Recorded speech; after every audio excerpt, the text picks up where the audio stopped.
fazer um quarteto. Se a gente cantar um dia, eu e você junto. Deus abençoe, queridos. É bom estar aqui essa manhã. Nós vamos começar hoje uma série. Eu anunciei no boletim da igreja. Evangelismo Outside the Box. Eu vou explicar o porquê disso. Vamos fazer, antes de explicar qualquer coisa, vamos abrir a Bíblia. Durante essa série, eu queria pedir um favor para você. Tá? Durante a série. Eu sei que a gente está numa tecnologia bem avançada, mas durante a série, eu vou tentar pedir que você traga o livro, a Bíblia, para a igreja. Só para a gente passar 5 semanas sem o telefone na Bíblia, a Bíblia no telefone. A gente vai ler a Bíblia, toda semana a gente vai usar a palavra de Deus, tá? Eu queria que a gente trouxesse a Bíblia. Ela está guardada em casa, ou está dentro do porta-luva do carro, mas você vai trazer, tá? Então vamos começar lendo 2 passagens essa manhã. Vamos fazer uma oração. E eu preciso de vocês. Hoje tem almoço, depois do culto. Mais uma vez, o restaurante Galeta nos abençoa com esse almoço.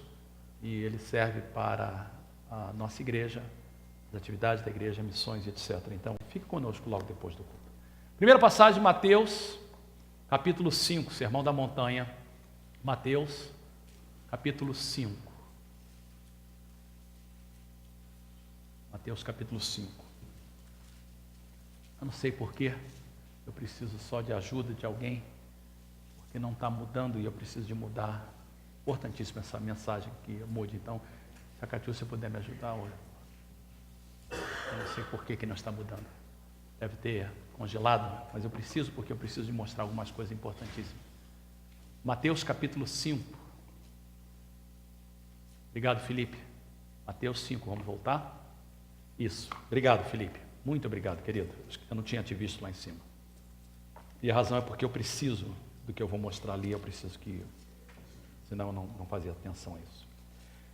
Parte do sermão da montanha de Jesus, começando do verso de número 13. Todos encontraram? Diga amém? Amém. Jesus está falando para os discípulos, e nós somos discípulos. Vocês, eu e você, vocês são o sal da terra. Vocês são o sal da terra. Olhe para a pessoa que está perto de você aí, perto de você só, e vai falando comigo. Vocês são o sal da terra. Presta atenção, é importante isso, tá? Vocês são o sal da terra. Mas se o sal perder o seu sabor, como restaurá-lo? Não servirá para nada, exceto para ser jogado fora e pisado pelos homens. 14. Vocês são a luz do mundo. Não se pode esconder uma cidade construída sobre um monte. Também ninguém acende uma candeia e coloca debaixo de uma vasilha. Ao contrário, coloca no lugar apropriado e assim ilumina a todos que estão na casa. Vou parafrasear, tá? Vou parafrasear esse versículo. Vocês são a luz do mundo, não se pode esconder uma cidade construída sobre um monte. Também ninguém acende uma candeia e deixa entre 4 paredes. Ao contrário, coloca lá fora e assim ilumina a todos que estão lá fora. Porque olha o verso 16. Assim, brilhe a luz de vocês. Quem são vocês? Nós. Quem são vocês? Nós, a igreja. Assim, brilhe a luz de vocês diante dos homens, para que ouçam. Para que? Não, para que vejam as suas boas obras e glorifiquem ao Pai de vocês que está nos céus. Amém? Agora vamos para Mateus 28. Funcionando. Obrigado, querida. A grande comissão.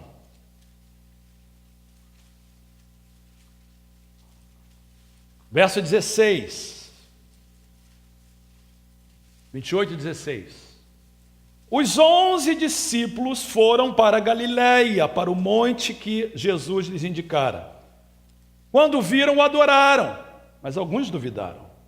Sempre tem esses. Então, Jesus aproximou-se deles e disse: foi-me dada a autoridade nos céus e na terra. Não? Não é isso que diz? Não. Foi-me dado o quê? Toda, diga comigo, toda a autoridade nos céus e na terra.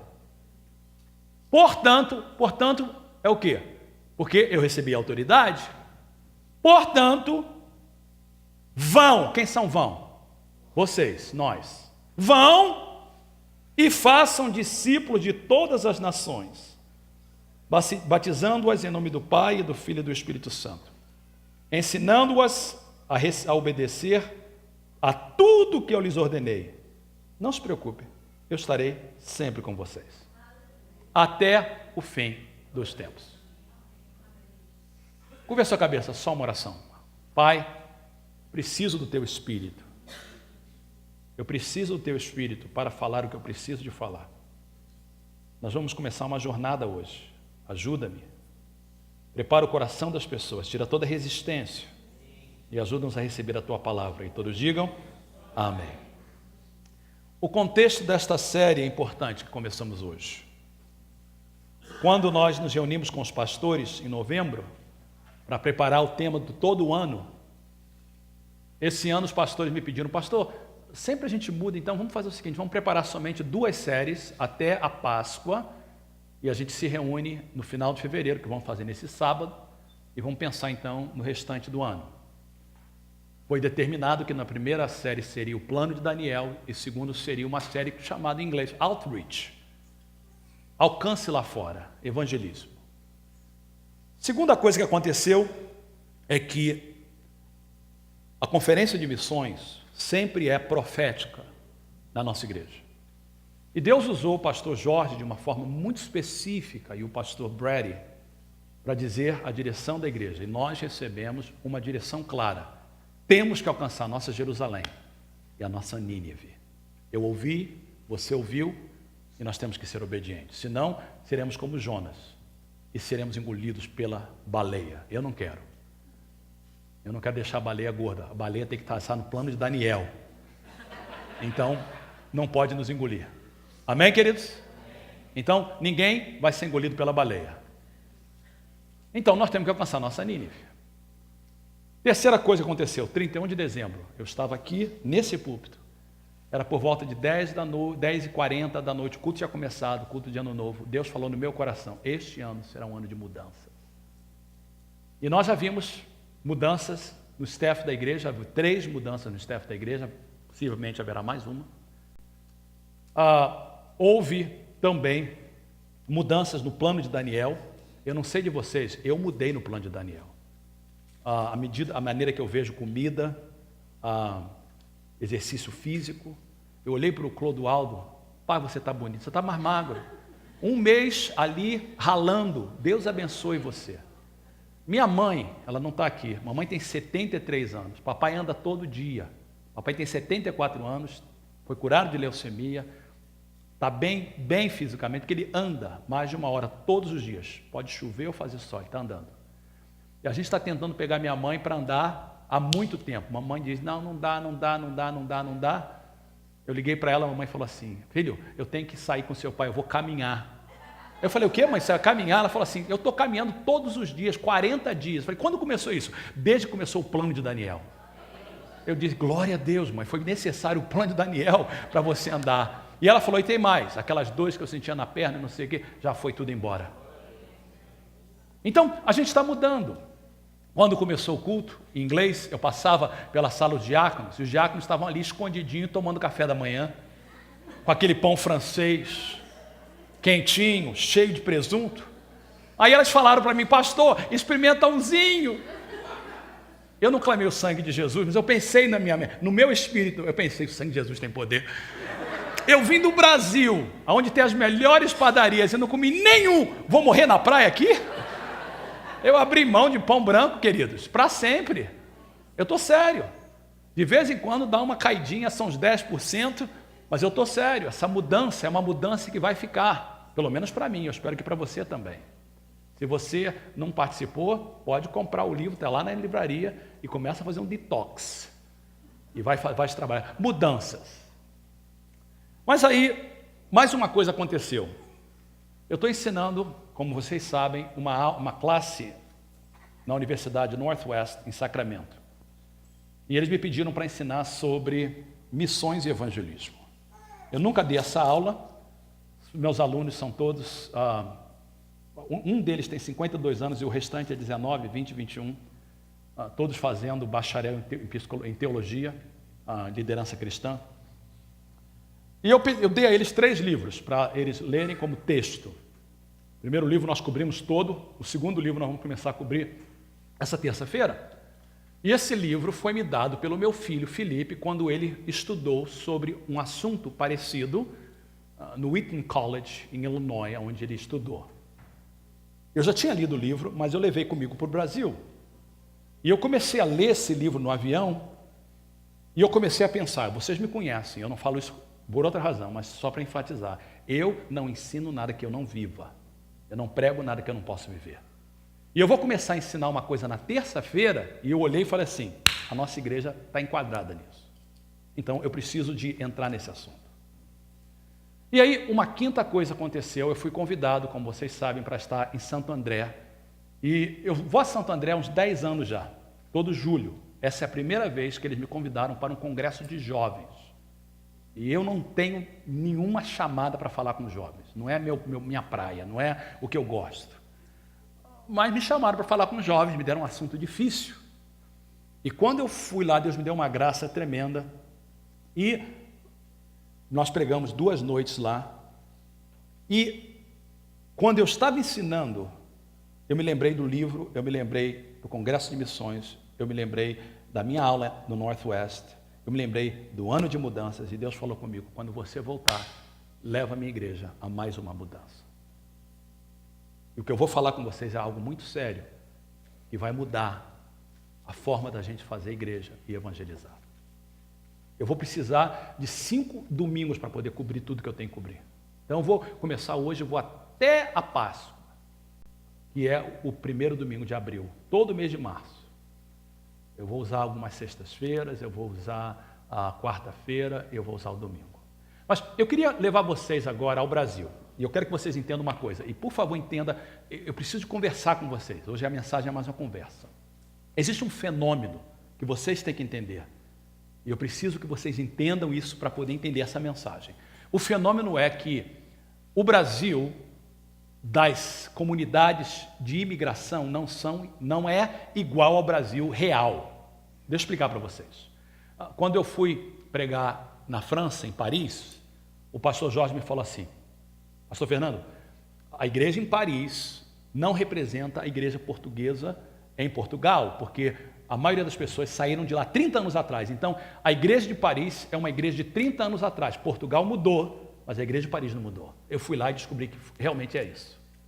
E quando eu vou no Brasil, eu vejo que o Brasil caminhou e as comunidades que vivem aqui fora do Brasil, no Japão, aqui na América, são comunidades que, principalmente as igrejas brasileiras, elas vivem uma realidade diferente da realidade do Brasil de hoje. O Brasil mudou, mas as comunidades, a igreja e a comunidade, continua presa no tempo que as pessoas saíram de lá. Vocês estão entendendo o que eu estou falando? Então, o que acontece é o seguinte, o Brasil que você hoje vê na televisão, na Globo, você não vê Globo, que você já fez um detox, mas se visse, é um outro Brasil, é um Brasil diferente. Agora, eu quero que você entenda isso, porque a nossa igreja é atípica. Pastor Max pregou lá na Nova Inglaterra, e você sabe, a realidade da Nova Inglaterra, as igrejas da Nova Inglaterra representam um Brasil de 20 anos atrás. Os cânticos, a forma de cultuar. No Brasil somente, existem lugares que são assim, mas a maioria do Brasil, aquilo não existe mais. Esse tipo de canto que eu cantei agora é coisa do baú. Não existe mais, por isso que de vez em quando a gente canta só para lembrar. A nossa igreja é atípica nessa área. As igrejas ao nosso redor, não estou dizendo todas, tem pequenas exceções, representam isso. Eu queria que vocês fossem ao Brasil hoje. Alguns de vocês não podem ir. Eu falava com a Tereza, eu orei e continuo orando. Meu coração arde com vocês. Eu quero que vocês que não podem sair do Brasil, em breves possam sair. E eu sei que Deus vai fazer isso, porque Deus é um Deus de misericórdia. Mas eu quero levar você ao Brasil através desse vídeo. É um vídeo que foi usado no Congresso de Missões, dos Jovens, tá? Então, talvez você vai ficar assim ouvindo e falar, será esse é o Brasil que está acontecendo agora? Então, preste atenção, eu vou deixar tocar todo, mas entenda que é um vídeo usado para anunciar o Congresso de Jovens que eu fui pregar agora, tá bom? Então, vamos prestar atenção para a gente entender o contexto do que eu quero falar. Eu não sei o que vocês ouviram nos homens, se é parecido, eu não estava lá no dia, mas preste atenção nesse vídeo, por favor.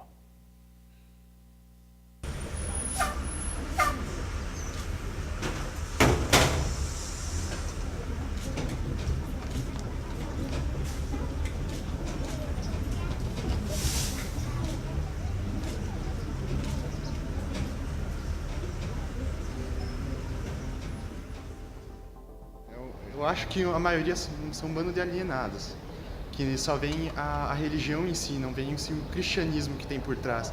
Cristão eu vejo como muitas pessoas, às vezes elas são bem preconceituosas, algumas, e eu não gosto muito disso, por isso que eu não vou na igreja. Faz um mal tremendo para a humanidade. Acho que é uma coisa já ultrapassada. A igreja é só uma placa.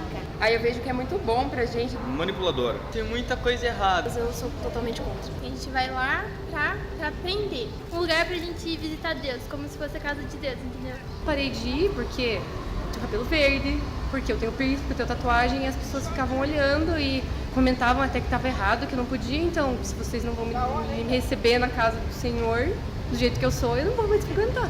O cristão de hoje em dia, talvez de sempre, para mim a maioria são falsos. São falsos cristãos. Por quê? Porque às vezes tem a Bíblia toda na cabeça, decorada, embaixo do braço, né? Muitos aí com a Bíblia embaixo do braço, falam uma coisa e vivenciam outra. Na minha igreja, as pessoas fazem aquilo para catar dinheiro dos outros. Elas pegam dinheiro de propósito, colocam óleo na cabeça das pessoas para dizer que aquilo é verdade, para aquilo tudo é mentira, só para elas pegarem dinheiro e construírem coisas que não prestam, coisas que não precisam na sociedade. Que muitas vezes mais atrapalha do que ajuda o ser humano. Mas eles tentam arrastar a gente junto, sabe? De alguma maneira, isso é meio estranho. Fanatismo. Em geral, eu considero eles umas pessoas muito preconceituosas, assim. Cara, é uma pessoa normal, O cristão é uma pessoa indiferente. O cristão é uma pessoa que procura, vamos dizer assim, um apoio para não fazer coisas erradas. Pessoas que precisam de uma base para poder viver. Uma pessoa alienada. Pessoa, acho que normal, cara. Como pessoa alienada, como uma pessoa que segue uma religião, que acha que o que ele crê é fato. O cristão hoje é uma pessoa que está numa situação um tanto perdida. Ele é uma pessoa religiosa. Uma pessoa normal, como qualquer outra. Não tenho ideia. Como uma pessoa que não é nada do que realmente falam que ele é. Deixou de ser utilizado para essa mensagem de amor e passou a ser utilizado como um meio de arrecadar dinheiro das pessoas. É um cara legal, só que é uma pessoa que todo mundo diz, mas ninguém segue o exemplo dele. Todo mundo fala, todo mundo tem que ser Jesus, mas ninguém ama o próximo, ninguém nem respeita os 10 mandamentos. Então o que adianta ele ser um cara legal se todo mundo fala dele e ninguém faz o que ele faz? Como um refúgio, né? Odeio igrejas. É uma rotina, tipo, todos os dias que você vai é a mesma coisa. Uma instituição que está num processo de crise. A igreja tem buscado renovação, mas acho que ela não está conseguindo acompanhar todas as tendências desse mundo moderno. A igreja, de certa forma, se distanciou muito, principalmente do jovem. Para mim, Jesus não existe, nunca existiu. Para mim, meu Deus, sou eu mesma, eu acredito em mim. As coisas que acontecem na minha vida, eu acredito em mim mesma. Não existe Deus nem para nada, nem para ninguém. Tem gente sofrendo aqui na rua, vem te pedir por Deus. Deus não vai ajudar em nada. Bom, Jesus para mim é um modelo universal. Um filósofo muito bacana. Uma válvula de escape para muitos. Uma válvula de escape é uma boa. Bem, fugindo um pouquinho, eu fumo bastante maconha. E, cara, eu gosto muito, que é uma parada que me faz fugir, sabe? Me relaxa, é uma válvula de escape. Então, assim como eu tenho essa droga, que é uma droga mesmo, muitos têm Jesus, que é uma coisa muito, muito mais simples, muito mais gostosa de ter. Então, eu admiro essas pessoas. Acho que Jesus, assim, no quesito mais sentimental, é uma coisa muito boa. Eu não tenho muita fé, mas acho uma coisa muito boa. Gosto bastante. O mundo cansou do discurso vazio e da fé sem obras. Cansou de assistir na TV, nos templos da fé, os seguidores do Cristo buscando cura, dinheiro e sucesso, fazendo Deus parecer um amuleto de sorte ou um ídolo qualquer. Também cansou da intolerância, do nariz empinado e do peito estufado. Buscaram a Deus em nossos templos, em nossos lares e no nosso abraço. Muitas vezes não o encontraram. E o mundo decidiu que Deus nem é tão necessário assim. E que talvez Ele nem exista. Se Deus é amor, por que sua dor não parece ter fim? E a igreja se cansou do mundo perverso. Cansou da maldade que viraliza rapidamente nas redes sociais e da mídia promovendo o que é fútil e degradante no horário nobre da TV. Como podem ferir uma criança, um animal indefeso, um idoso? Como podem matar por um trocado, por um pão, por uma religião? Também cansou dos governos corruptos que esbanjam o dinheiro suado do povo. E da justiça que tarda tanto, que falha. A natureza também não suporta mais a ganância humana, que esgota seus recursos sem se importar com o dia de amanhã. E decidimos que o mundo nem é tão importante assim, que não vale a pena se comover nem se envolver. Se Cristo está voltando, esses são os sinais do fim. Nas aglomerações dos grandes centros urbanos, a igreja e o mundo se encontram e se esbarram, mas poucos se relacionam. Quem levantará sua voz para anunciar que o reino de Deus está chegando? Quem proclamará uma mensagem verdadeiramente relevante, com potencial para transformar a sociedade em que vivemos? Quem anunciará para esta geração que ainda há esperança para os aflitos e para aqueles que têm fome e sede de justiça? Quem está disposto a ser parte de uma juventude relevante? E agora eles iam mostrar os preletores. Eu escolhi esse vídeo por várias razões. Primeiro, esse vídeo mostra o que as pessoas que não são crentes pensam de Jesus. E geralmente, a opinião que as pessoas têm de Jesus é positiva. Na América, eu mostrei um vídeo no culto inglês, diferente, é claro. E na América ainda mais do que no Brasil. As pessoas têm uma visão positiva de Jesus. Embora eles não entendam que Jesus é o que a Bíblia declara ele ser, o caminho, a verdade e a vida, as pessoas geralmente têm uma boa visão de quem Jesus é. Mas esse vídeo mostra o que elas pensam dos crentes e da igreja.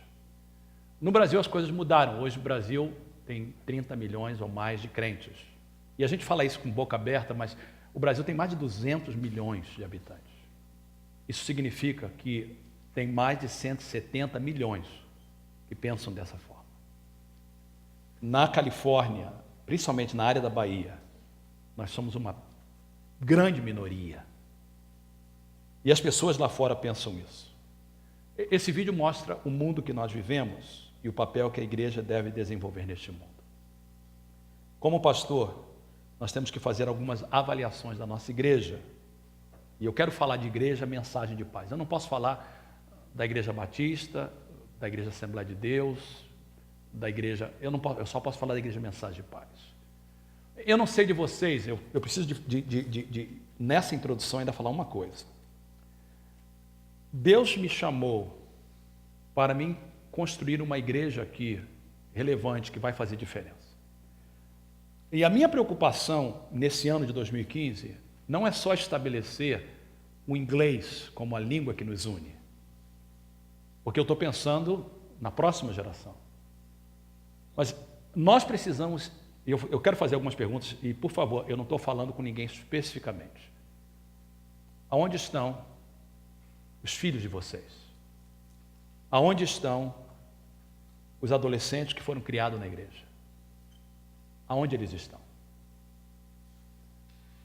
Aonde estão os jovens? Essa igreja existe 31 anos, que foram apresentados nesse púlpito, batizados nesse tanque. Aonde eles estão? Eu estou preocupado com eles. Esses jovens que pensam diferente da gente. O que acontece hoje, principalmente, agora eu falo da comunidade brasileira, porque esse culto é para brasileiro, no inglês eu falei de forma diferente, mas como eu estou falando para brasileiro. A comunidade brasileira hoje, ela cresce, falando das igrejas brasileiras, de crentes saindo de igreja. Ele sai de uma igreja para outra igreja. São poucas as igrejas que estão ganhando alma para Jesus. As igrejas crescem de pessoas que saem de uma igreja e vai para outra. Nós beneficiamos disso também. Mas vamos ser sinceros, vou começar com a nossa igreja. Nós temos ganhado pouca gente, ultimamente. Já ganhamos muita gente para Cristo, mas temos ganhado pouca gente ultimamente. E, graças a Deus, meus filhos estão servindo ao Senhor em igrejas, graças a Deus. Foram criados na igreja, estão servindo ao Senhor em outra igreja. E se os seus filhos, que foram criados aqui, estão em outra igreja, amém. Mas eu quero saber se eles estão no mundo. E eu vou dizer para vocês mais. Muitos dos jovens hoje pensam exatamente como aqueles jovens ali. Eu tenho falado com jovens e eles dizem para mim exatamente o que aqueles jovens pensam. Então, a gente precisa de fazer uma mudança na nossa mente. Rapidamente, vamos rapidinho definir termos. Evangelismo. Evangelismo é o primeiro propósito da nossa igreja. Evangelizar é compartilhar as boas novas de Cristo. A gente sabe disso. Então, o título dessa mensagem, o título dessa série é Evangelismo Outside the Box. E eu quis manter o inglês, porque outside the box é um termo em inglês. É usado no Brasil, fora da caixa, mas quando é usado no Brasil, geralmente é usado em inglês. É uma expressão idiomática que significa de forma criativa ou maneiras novas ou diferentes. Eu proponho à igreja, durante essas 5 semanas, que nós vamos ter que fazer alguma coisa para direcionar o que eu vejo de 2 problemas, que a igreja, mensagem de paz, e eu vou falar da nossa igreja, mas sem dúvida outras igrejas também têm, que é evangelizar de forma eficaz. E para isso acontecer, a gente vai ter que pensar fora da caixa, de forma criativa e inovadora. Eu proponho alguma coisa radical. Vamos ser sinceros, porque a gente tem que começar com a gente, né? A Igreja Mensagem de Paz existe, e agora está em português. E eu quero agradecer ao José por ter feito isso. Então, toda vez que você chega no culto, primeira coisa, propósito da nossa igreja. Olha o que diz, nós existimos. O que quer dizer existir? Existir é a razão pela qual as portas da nossa igreja estão abertas. Nós não existimos porque somos brasileiros. Nós não existimos para comer feijoada. Nós não existimos para fazer encontro de casais. Nós não existimos para lembrar da nossa terra. Nós não existimos para comer galinhada. Nós não existimos para comer churrasco. Nós não existimos para poder ouvir a nossa língua. Isso tudo é bom, mas não é essa a razão para que a gente existe. Porque qualquer comunidade aí fora, qualquer clube brasileiro pode fazer isso. Nós existimos para essas 5 coisas. Razão que nós existimos: compartilhar as boas novas de Cristo, adorar a Deus, crescer de acordo com a sua palavra, ter comunhão e servir. Olha para lá. Dessas 5 missões, desses 5 propósitos, quais são os 5 propósitos que nós fazemos bem e gastamos os nossos melhores recursos, talentos, energia, dinheiro para fazer? 2, 3 e 4. Adorar a Deus. Nós não somos perfeitos, mas fazemos um bom trabalho. Nós temos pessoas qualificadas, voluntárias e pagas. É uma das poucas igrejas nessa área da Bahia que tem um ministro de louvor, pago pela igreja. Que tem uma banda, que tem músicos. Não é que outros não têm, mas a gente devota tempo para isso. Adorar a Deus, crescer de acordo com a sua palavra. Todos os pastores, todos. Eu, pastor Max, eu vi a mensagem dele domingo passado, pastor Milson, pastor Soares, pastor Márcio. Todas as mensagens nossas são didáticas. Nós gastamos muito tempo em crescer, ensino, ter comunhão. Isso é bom demais. Isso aí a gente é 10. Comer junto, tem comida, estamos lá. Servir Nós não somos 10, mas a gente tem a escola de música, a gente tem a distribuição de comida toda segunda-feira, a gente acabou de fazer serviços, podemos melhorar, mas ainda fazemos. Agora, compartilhar as boas novas de Cristo, nós estamos mal, muito mal. Já tivemos bem, já teve tempo que a nossa igreja foi 10 nisso, hoje não estamos bem. Como igreja, o nosso recurso é usado no 2, 3 e 4 e um pouquinho do 5, muito pouco no número 1. Agora, como indivíduo, vamos falar como indivíduo. Você vem ao culto, você adora a Deus, você estuda a palavra de Deus, você lê a Bíblia, você ora, participa das orações, serve um pouquinho. Mas quantos de vocês realmente compartilham as boas novas de Cristo? Não vou muito longe. Nós estamos em 2015, terminando o mês de fevereiro. Nesses 2 meses, quantas pessoas você já compartilhou as boas novas de Cristo? Então, primeiro problema, nós não estamos gastando tempo suficiente, força suficiente, recurso suficiente no número 1, como igreja e como indivíduo. Não que o número 1 é mais importante do que os outros 4. O número 1 é tão importante quanto os outros 4. Então, a gente precisa de devotar a mesma energia, o mesmo recurso, a mesma força no número 1 que a gente dá no 2, no 3, no 4 e no 5. Quantos podem dizer amém? Existe um segundo problema, que quando a gente evangeliza, a gente geralmente usa estratégias que funcionaram no passado, mas não funcionam mais. Qual é a forma número 1 da gente evangelizar? Convidar para vir para a igreja. Essa é a forma número 1. Nada errado com isso. Muitas pessoas estão na igreja hoje porque alguém convidou. Então a gente convida as pessoas a vir para a igreja, mas nem sempre elas aceitam o nosso convite. Muitos vêm, chegam aqui, nós falamos uma língua que não é entendida por eles e muitos não voltam. Além disso, nós usamos um método que não funciona mais hoje. Eu quero que vocês entendam isso e eu preciso de dar uma explicadinha para vocês, que nós estamos vivendo num mundo diferente hoje. O mundo, talvez não o seu mundo, mas o mundo que os seus filhos vivem. O mundo dos seus filhos que vão ao Skyline College, ao São Mateus College, ao San Francisco State, ao San Jose State, ou que estão trabalhando aí fora, é um mundo diferente. Os seus filhos, queridos, as pessoas aí fora, pensam totalmente diferente da gente, porque eles são de uma geração diferente. Só para vocês entenderem um pouquinho o que está acontecendo. A verdade é que o mundo passou por fases. Eu gostaria um dia ter um dia. O pastor Jorge fez um trabalho bom, mas era uma sexta-feira. Eu queria ter um sábado para poder mostrar isso para vocês, para quem está interessado. Mas durante um período chamado cristandade, quando a igreja se estabeleceu como igreja no 3º século, quando Constantino se converte, até o ano de 1500, essa aí chamada Idade Média, a igreja era a força da verdade. O que a igreja falava, ia. Aí, no século XVI, houve um fenômeno chamado Renascença, e logo depois da Renascença, houve uma coisa chamada Iluminismo, em que as pessoas mudaram a forma de pensar. E talvez a forma melhor de resumir a sociedade entre o século XVI até o finalzinho do século XX, nós estamos no século XXI, 2015, estou falando até os anos 1960, 70, 80, eu nasci em 61, eu sou parte dessa sociedade passada. Você, a maioria de vocês também. Talvez a gente pode resumir a palavra do filósofo francês nessa frase, René Descartes.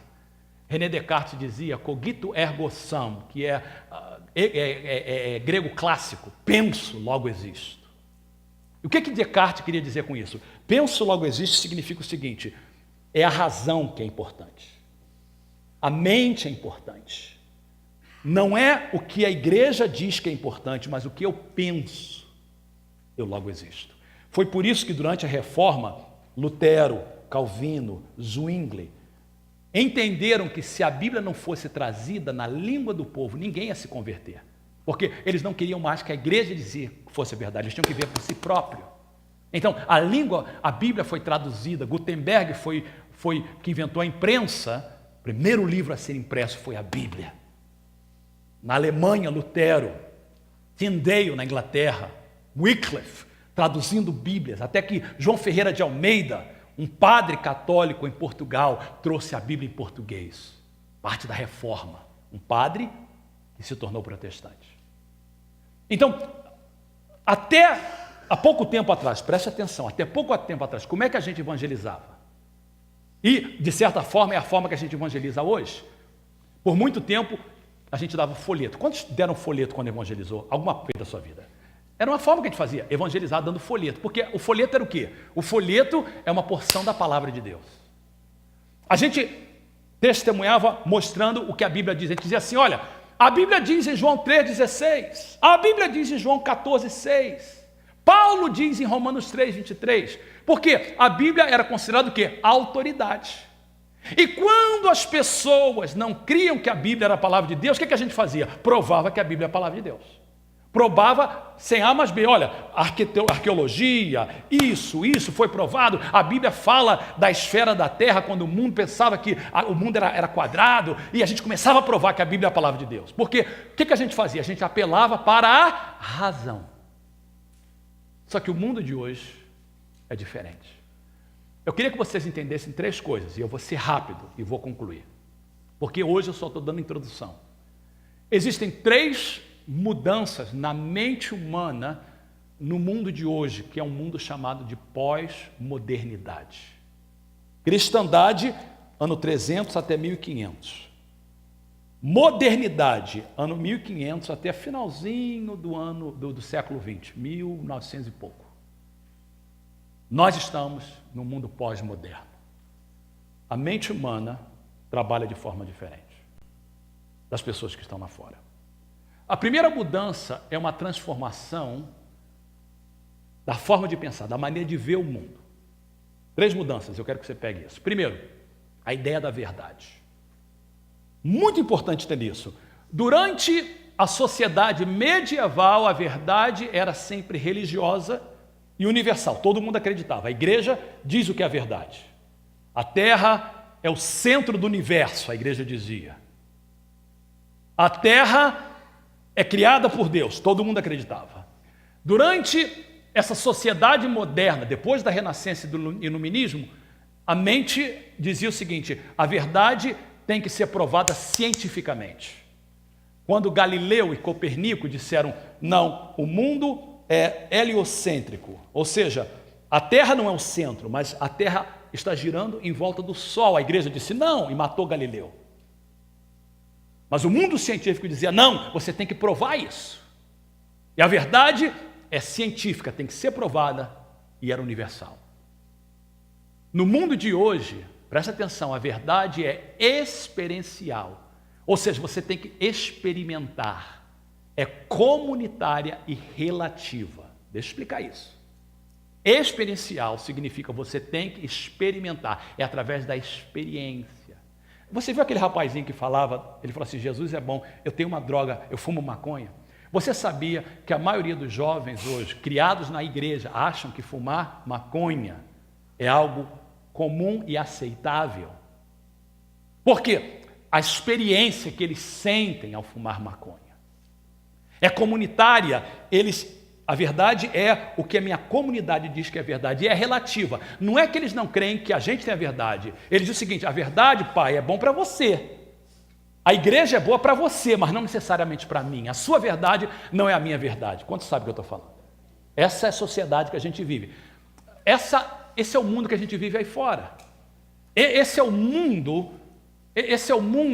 das pessoas aí fora. E não é só jovem, não. Eu vou falar com muito carinho, e eu sei que eu vou mencionar um nome aqui, eu sei que alguém vai falar para ele que eu falei o nome dele, mas eu falo com carinho, essa pessoa. Mas é o mundo do Tuca.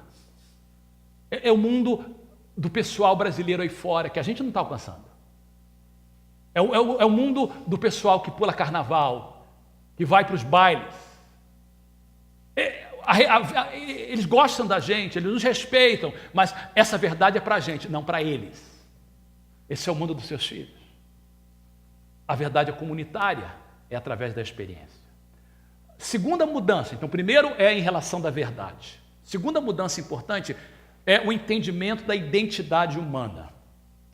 Todas as pessoas que vivem ou viveram e que viverão na Terra sempre perguntam quem sou eu?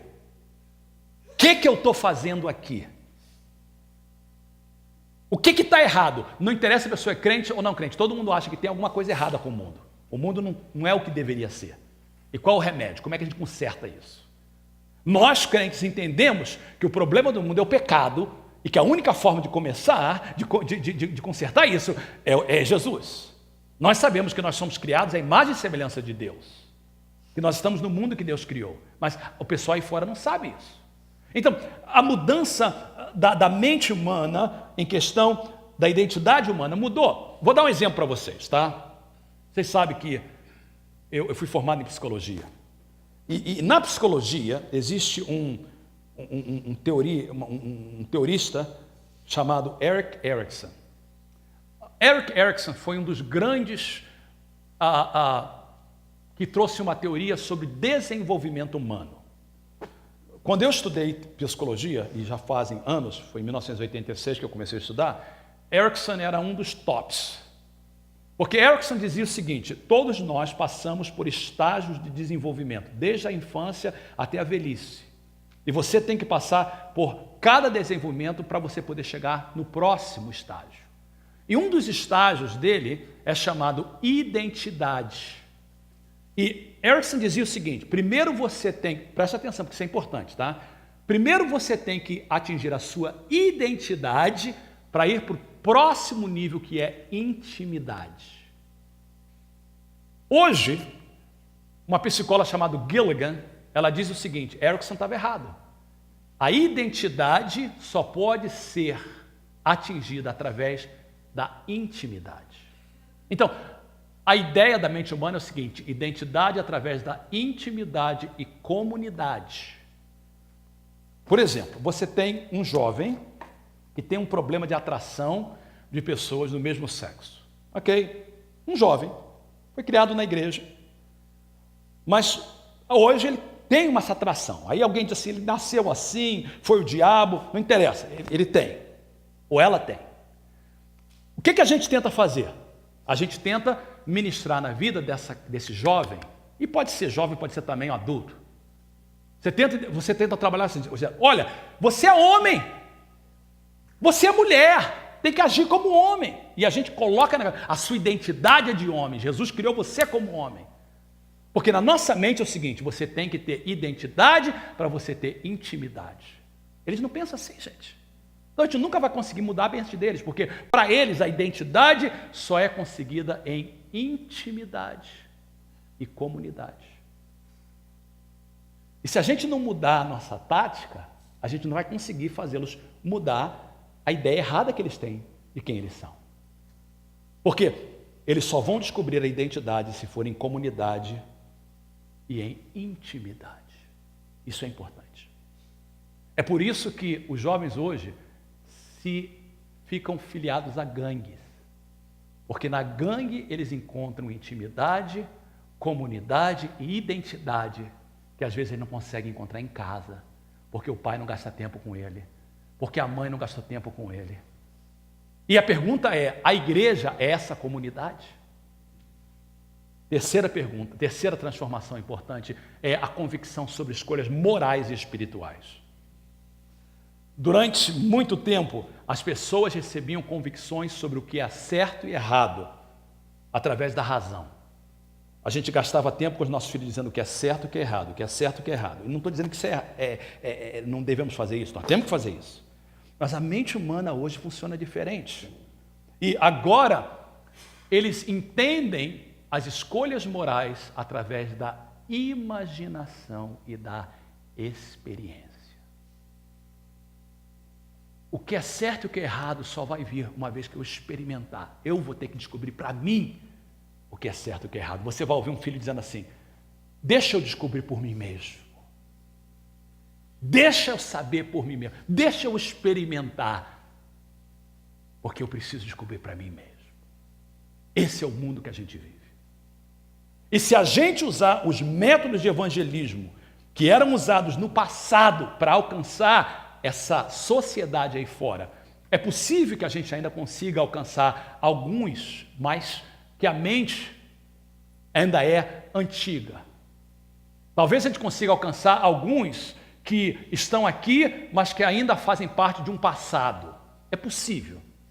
Mas eu acho que o que tinha que pegar, já pegou. E o que está acontecendo agora é que as igrejas estão pegando no aquário, porque não tem muito peixe aí fora. E aí começa a pescar no aquário, fazendo atividades para chamar os membros de outra igreja. Eu não sei de você, eu não quero uma igreja assim. Eu não sou pastor de uma igreja assim. Se for para pescar no aquário, não estou dizendo que a gente não possa ser membro de outra igreja, mas não pescar. Se for para pescar no aquário, eu estou fora. Eu quero uma igreja que vai ganhar almas lá fora. E as almas que estão lá fora precisam de uma isca diferente. A isca que a gente está usando não funciona mais. Então eu estou propondo mudanças radicais na nossa igreja. Eu não sei como é que vai ser essas mudanças, eu tenho que orar muito, eu tenho que conversar muito com a minha esposa. Ela é a forma que eu processo. Junto a gente conversa, junto a gente ora. Depois eu tenho que conversar com os pastores, pastor Marcos, pastor Milson, pastor Márcio, pastor Suário. Eu tenho que ver o que está acontecendo no inglês, no português, no espanhol. Pastor Mário. Mas a gente vai ter que fazer mudanças, irmãos. Porque se a gente não fizer a mudança, a gente vai continuar tendo o grupo que a gente tem. Você diz, pastor Fernando, você está satisfeito? Bom, nós temos uma igreja maravilhosa. Nós temos um templo lindo. Nós temos uma igreja gostosa. Mas Deus tem mais para nós. E a verdade é que nós não estamos sendo sal nem luz nessa comunidade. E se a gente não mudar, nós vamos prestar conta para Deus. E eu vou ter que prestar conta porque eu sou o pastor da igreja. E eu tenho que dizer, Senhor, eu fiz a minha parte. Eu estou convidando você para fazer a parte comigo. Deixa eu concluir dessa forma. A gente precisa de olhar para frente. E eu penso que se a gente entender essas 3 transformações no mundo de hoje, nós vamos encontrar formas de evangelizarmos e de sermos igreja. É isso que eu proponho durante as próximas semanas. Eu quero resumir essas 3 transformações para que fique bem claro. Olhe, por favor, para essas 2 televisões que estão aí.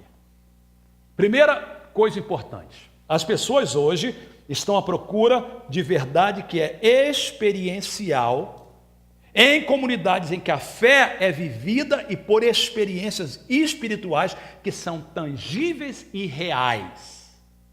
Assim, a experiência vem antes da explicação. Até 30 anos atrás você explicava primeiro o evangelho. Agora não, as pessoas têm que entrar, experimentar, ver Jesus em você, para depois aceitar o que você fala. Se nós não vivermos o evangelho, se as nossas palavras não estiverem alinhadas com as nossas ações, nós somos como sal insípido que não presta para nada, a não ser para ser pisado pelos homens. E a verdade é que nós temos muitos crentes dentro da nossa igreja, que aqui dentro é santo, mas lá fora vive uma vida dupla. O mundo está cansado disso. Nós precisamos ser uma igreja em que as pessoas vão ver Jesus em nós. Preste atenção, a experiência vem antes da explicação. A explicação está embaixo ali e não saiu por alguma razão. Isso não significa, eu acho que como pentecostais, isso não significa que a gente não possa ter o poder do Espírito Santo. As pessoas hoje querem demais o poder do Espírito Santo. A cura, a manifestação do dom de Deus, sem fanatismo, para que elas possam entender quem Jesus é. Segunda mudança importante, as pessoas hoje estão à procura de uma comunidade que há amor e aceitação, para que possam desenvolver a sua identidade. Então, pertencer vem antes de acreditar. Isso vai mudar bastante, irmãos, porque significa o seguinte, que durante esse tempo que a gente vai começar a fazer evangelismo outside the box, vai ter gente que vai vir que vai ser diferente da gente, com roupa diferente da gente, pensando diferente da gente, comendo comida diferente da gente. E a gente não pode fazer elas mudar antes delas sentirem-se aceitas. Eu não estou falando de negociar pecado. Não, negociar pecado não. Nós nunca vamos negociar a palavra de Deus, mas antigamente você podia explicar primeiro, agora não. As pessoas têm que se sentir primeiro aceita para depois elas passarem por uma mudança. Você está preparado para isso? Você está preparado para sentar do lado de alguém com cheiro de cigarro? Alguém que vai acender um cigarro assim que sair da igreja? Alguém que vai vir bêbado, com cheiro de cachaça? Não estou falando de você não, tá? Espero que você não. Porque você, se você fizer, você é sem vergonha. Mas vai ter gente sentando aqui na igreja assim, queridos. Você está preparado para isso? Pessoas... Uma igreja fez uma coisa, eu falei para a Teresa, eu queria fazer lá na igreja, mas ela não deixou. Eu falei assim, eu vou contratar uma mãe de santo, eu vou contratar um roqueiro, eu vou contratar uma pessoa cheia de tatuagem, eu vou contratar uma pessoa drogada para vir na igreja e sentar nos bancos. E vou contratar 2 homossexuais da pesada para entrar e sentar nos bancos. Eu quero ver a reação do povo da nossa igreja. Mas a Teresa não deixou. Porque eu queria mostrar para a igreja como é que será a nossa atitude.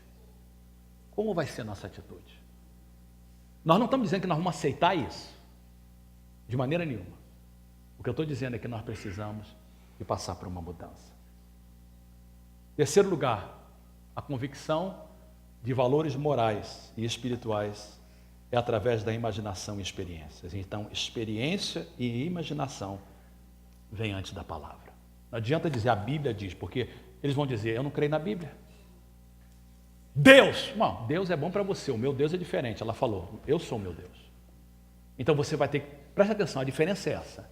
Antes a gente tocava na mente, agora a gente vai ter que tocar no coração primeiro. Se não tocar no coração, não vai chegar na mente. Eu concluo dizendo o seguinte, irmãos. Eu continuo crendo que as boas novas de Cristo é a solução dos problemas do mundo. Eu continuo crendo que Jesus é o caminho, a verdade e a vida, que ninguém vai ao Pai senão por Ele. Eu continuo crendo que Deus amou o mundo de tal maneira que deu o seu Filho unigênito para que todo aquele que nele crê não pereça, mas tenha a vida eterna. Eu continuo crendo que o Espírito de Deus nos satisfaz. Eu continuo crendo, queridos, que o Evangelho do Reino tem que ser pregado, que nós somos sal e que nós somos luz. Mas eu continuo crendo que se a gente não mudar a nossa estratégia, o mundo não vai saber a nossa mensagem. E nós precisamos de mudar. Eu quero concluir pedindo você para ficar em pé, por favor. Eu queria que você olhasse para mim e eu termino com uma oração. A gente vai orar juntos, tá?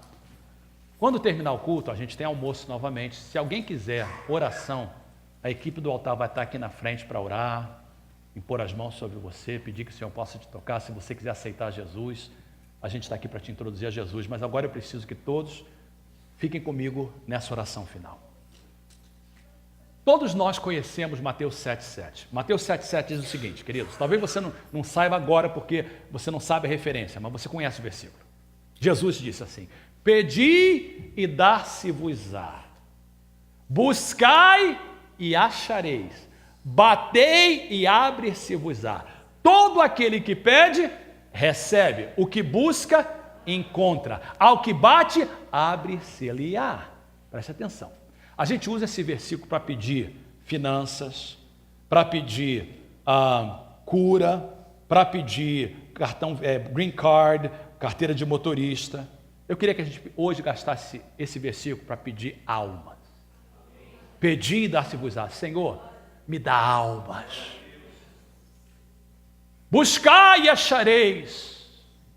Nós vamos buscar a ovelha perdida lá fora, a moeda perdida dentro da casa, o filho pródigo que precisa de voltar.